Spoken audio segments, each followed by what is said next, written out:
way. I don't wanna fall asleep, I don't wanna pass away. I've been thinking of our future, cause I'll never see those days. I don't know why this has happened, but I probably deserve it. I tried to do my best, but you know that I'm not perfect. I've been praying for forgiveness, you've been praying for my health. When I leave this earth, hoping you'll find someone else. Cause yeah, we still young, there's so much we haven't done. Getting married, start a family, watch your husband with his son. I wish it could be me, but I won't make it off this bed. I hope I go to heaven, so I see you once again. My life was kinda short, but I got so many blessings. Happy you were mine, it sucks that it's all ending. Assalamualaikum warahmatullahi wabarakatuh. Terima kasih atas kesempatannya. Terlebih dahulu saya akan memperkenalkan nama saya. Nama saya Andi Sulmiati, Prodi Budidaya Perairan STK 418011. Di sini saya akan menjelaskan peran dan manfaat plankton. Di sini saya akan menjelaskan peran dan manfaat fitoplankton. Terlebih dahulu, kita harus mengetahui apa itu fitoplankton. Di sini saya akan menjelaskan apa itu fitoplankton. Fitoplankton merupakan sekelompok biota akuatik baik berupa tumbuhan maupun hewan yang hidup melayang maupun terapung secara pasif di permukaan perairan, dan pergerakan secara penyebarannya dipengaruhi oleh gerakan arus walaupun sangat lemah.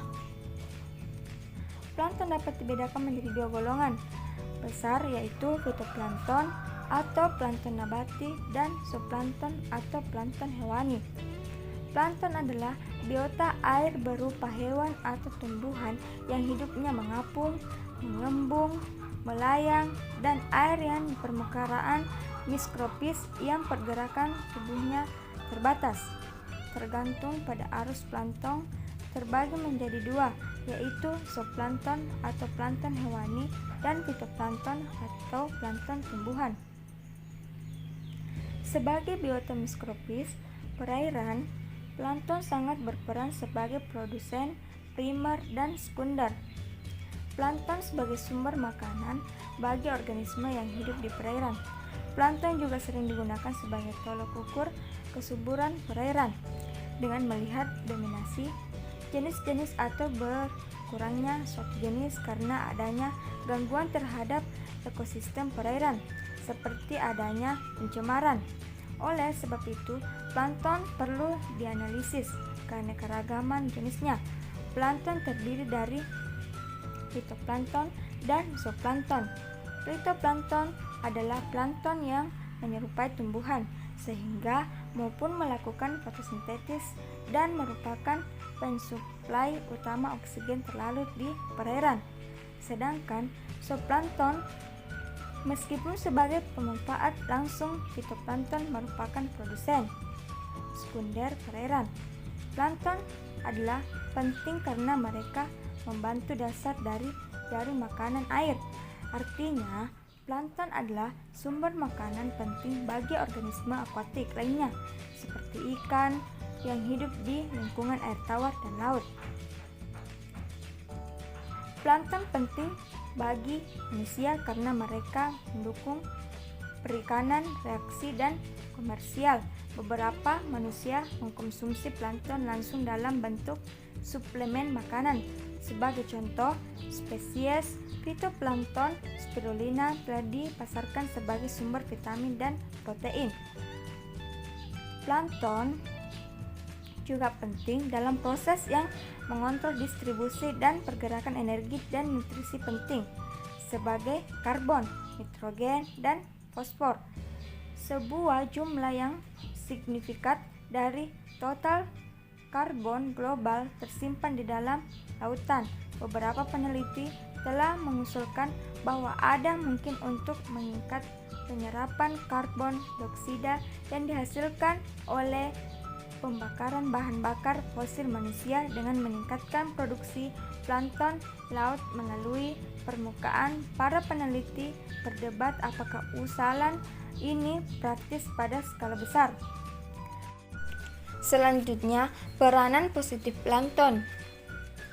Plankton bisa menjadi peneduh yang melindungi biota air karena dapat merasa aman dari sifat kanibalisme.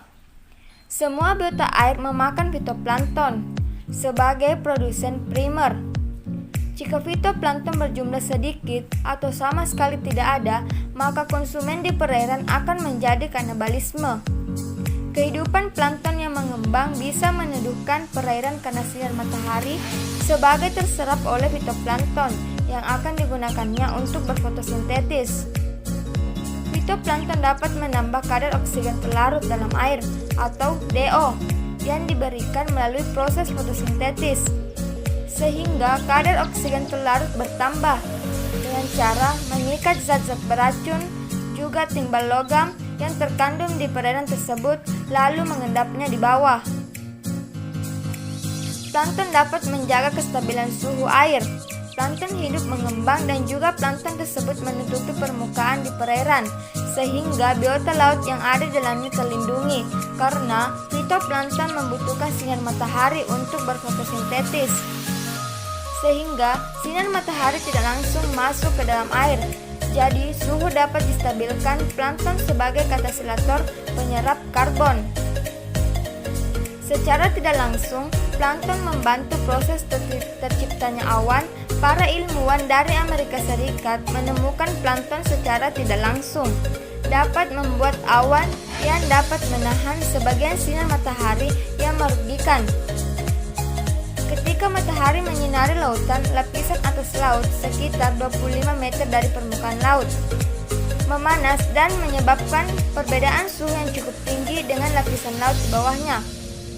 Plankton hidup di lapisan atas, tapi nutrisi yang diperlukan oleh plankton terdapat lebih banyak di lapisan bawah laut. Karena rentan terhadap sinar ultraviolet, plankton mencoba melindungi diri dengan menghasilkan zat dimethysulfonopronat atau DMSP yang berfungsi untuk menguatkan dinding sel mereka. Peranan negatif plankton. Selain memiliki dampak positif, plankton pun memiliki dampak negatif yang merugikan bagi bidang perairan, yaitu 1. Banyaknya bangkai zooplankton yang mengendap di dasar tanah dapat menjadi racun. Bangkai zooplankton yang mati bisa disebabkan karena bangkai plankton yang mati akan terurai. Jika bangkai zooplankton terurai secara anaerob akan menghasilkan beberapa gas seperti H2S dan NH3. 2. Heterosigma akashiwa. Plankton ini dapat membuat pernafasan ikan menjadi tersendat karena plankton ini menempel di insang. 3. Heterosigma akashiwa mengandung hidrogen peroksida yang mempengaruhi insang ikan dan menutup pada respirasi mereka sehingga menghalangi oksigen yang masuk dalam insang ikan. 4. Fitoplankton menyebabkan blooming. Blooming merupakan fenomena yang terjadi akibat ledakan perkembangan yang begitu cepat dari sejenis fitoplankton, misalnya dari kelompok Dinoflagelata atau Pyrophyta. Blooming mengakibatkan penurunan produktivitas perairan dan kematian pada ikan. 5. Selenium dan zinc menghambat proses penuaan, membantu masalah menopause, meningkatkan daya tahan tubuh,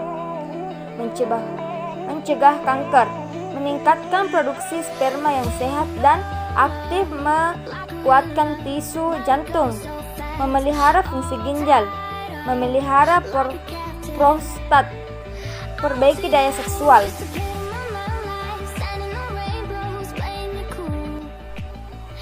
Kesimpulan, plankton adalah biota air berupa hewan atau tumbuhan yang hidup mengapung, mengembang, atau melayang dalam air, yang berukuran mikroskopis, yang pergerakannya tubuhnya terbatas, tergantung pada arus.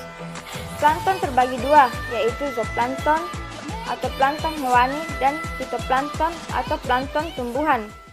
Don't stay awake for too long, don't go to bed, I'll make a cup of coffee